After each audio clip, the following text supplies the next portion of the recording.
So the sun's just come out at Cheltenham Racecourse in time for our fun Snog, Marry and Avoid section.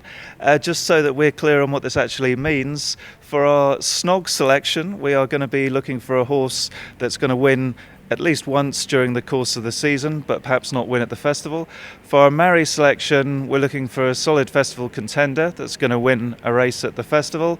And Avoid, generally speaking, will be a horse that you shouldn't back. So I'm just going to go around the panel now and ask our panel for their Snog selections. So Rory, Snog. Rajdhani Express. He's my pick in the Paddy Power. He's a horse who impressed enormously as a novice last season in terms of his jumping. Once he got that sorted, he was a faller at Taunton in December, but impressive at Kempton, and bounced back from a moderate run to win the novices handicap at the festival under top weight. Also jumped superbly at Ayr in his final start, and although he'll have about 11.5 to carry in the Paddy Power itself, I think he's more than capable of making a major impact there. So he goes in the Snog section. Dan, your Snog? Snog would be Snake Eyes of JP McManus, Nicky Henderson. He's finished in the first 4 2 times over novice hurdles, so it should be allocated a handicap mark. Doncaster last time out, it fiddled a couple of hurdles late on, so looking for probably either hood or earplugs after the race, we'll get told, but there you go. So yeah, that'll be early doors for me. Dave? Snog for me would be Evan Williams's Bullet Street horse. Saw on 2 or 3 occasions last year. First run last year was at Ascot in the farcical sprint race for the last 2 furlongs, and he finished up 5 lengths behind Far West. Needed to fill out a little bit last year. I saw him at Ludlow Market Raising, where both times he's travelled up like the winner, but just hasn't gone through with his finishing effort. Already been entered up for novice chasers, and he's off a mark of just 1:16 this year, which looks very low. He'll win some races. Thanks, Dave. I'm sure our viewers will be very keen to hear what Catherine's Snog selection is. Mr. Mole. You shouldn't fancy him, but you do.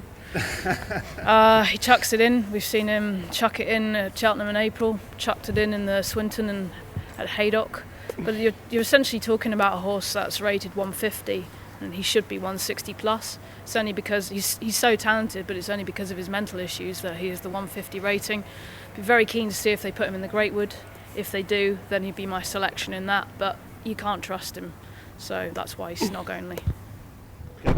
So moving on to the Marry selection, so a horse that's going to win at the festival. Rory? Art Connor, all the way. And it should be a lasting marriage as well. Hugely impressive in the Triumph Oval last year. He is the real deal, there's no doubt about that. He showed that all his ability remains intact in his flat reappearance, and he's going to very, very good flying all season. We'll see what Catherine has to say about that. Dan? Champion over again, this time it's Jeski for me. I think they got campaign all the second part of last season. This year they'll probably do it right. Irish champion Earl, nice little double for him, so that's my marry. That's what I'm marrying. Dave, who are you marrying? And verily said the Bible, it did rain in biblical proportions in the first 2 weeks of March, and Coneygree did lead them a merry dance in the RSA, and they couldn't get to it. Coneygree all the way from it. Thank you. Catherine? Well, obviously I am already married to Hurricane Fly, but for the purposes of boring people stupid, then I'll pick Champagne Fever. I think you're looking at a future Gold Cup winner. I think he'll win the Gold Cup in 2015. So he was clipped yesterday for the Arkle from 7s into 6s. So you're talking about a dual festival winner. He's honest, he's genuine, makes him a marry. And now a horse that perhaps we should avoid betting on, or at least be a bit wary of. Rory? Yeah, it's a fairly easy one given who Mari is, but I'm afraid, Miss Fry, it's very good fly. He's been. It's a little bit harsh to avoid someone who's been so good to you over the years, but I'm afraid his time has passed. My Twitter timeline is full of people saying, why are people writing off Hurricane Flower? Whereas 6 months ago they were all saying, why is everyone so keen on Hurricane Fly? People are a bit funny like that, but his day is gone. He'll go out in the Shield, no doubt. He might finish second a couple of times to Art Connor, but his champion hurdle days are long behind. Dan? I think one whose day has gone before it's probably even started. For me, it's going to be Simon. I think he's a burnt fuse. I think he's he's not really been in much of a battle when he did last year. I know he came back sick and missed the set ball after Cheltenham, but he didn't impress me one bit in the Arkle. I don't think he's going to win a Grade 1 novice. this year around or next year. I think he's a burnt fuse and he's burnt out. Dave? Where do you go with Zarkanda this year? Couldn't have him with bad money. Won't have the speed or class over 2 mile. Wouldn't get 3 mile in the horse box around here. Ladies and gentlemen, the new Oscar Whiskey. But there's just nowhere to go with him. I don't think he'll win anything. And Gazvin? My ton of yours. Not avoid if I've backed my ton of yours all season until he lands up here in the champion. If you're talking in terms of why you'd avoid him if he was a boy, it's because I think he's a bit camp. To me, he doesn't really want to fight. If you look back at his victories last year at Newbury and at Aintree, he likes to dominate, likes things his own way. When he got into a scrap with Champagne Fever here, he didn't like it. He also got unbalanced on the undulations.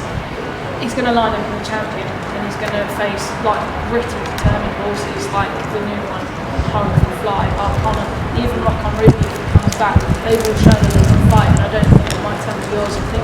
I think he'll cruise into the race, but I think he's going to be the first one waving the white flag. Thank you very much.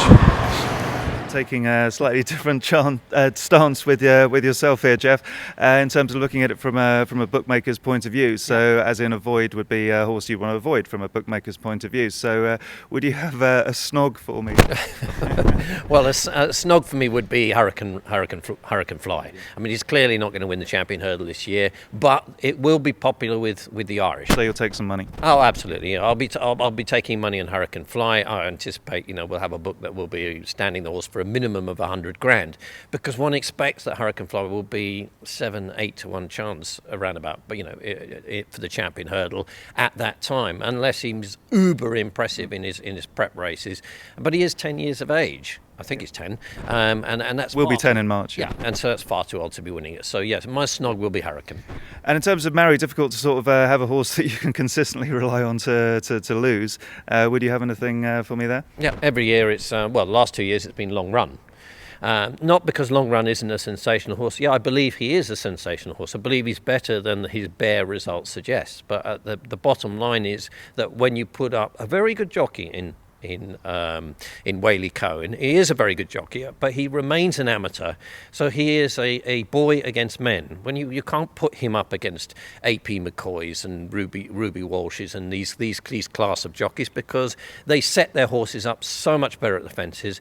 And what cost Long Run, or may have cost Long Run, the Gold Cup last year, was Sam Whaley Cohen coming up the run in, and he's on both sides of the plate. So therefore, in his finishes, he's not as balanced, as strong, as powerful, right in behind and with the horse as the other jockeys would be with. So if Long Run was being ridden by Ruby Walsh, for example, or Barry Garrity, then you would have... Be a different story for you. It would be an entirely different story. He would be a lot shorter for a lot of his races, and no question he would be winning.